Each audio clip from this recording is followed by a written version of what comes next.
Devant les milliers de pages du dossier du circuit de Vendoire, Patrice Hubert jubile. Depuis 2016, son association se bat contre un projet de piste automobile privée sur ce terrain, aujourd'hui en friche.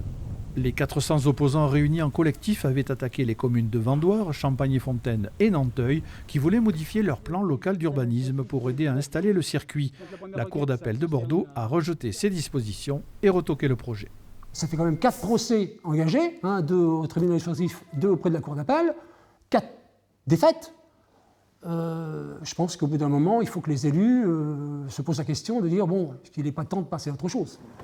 Le porteur de projet, Yves Domino, avait reçu le soutien de nombreux élus du Ribéracois.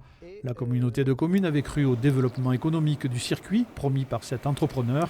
Aujourd'hui, les dépenses de justice et la décision de la Cour d'appel semblent avoir eu raison de ce choix politique.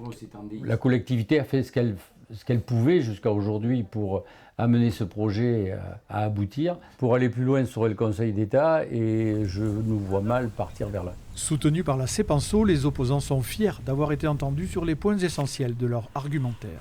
Pollution, bruit, nuisance et puis dossier économique, tous ces arguments que nous avions depuis le début et qu'on a défendus bec et ongle, mais quelquefois un peu dans le désert, voire face à une certaine hostilité,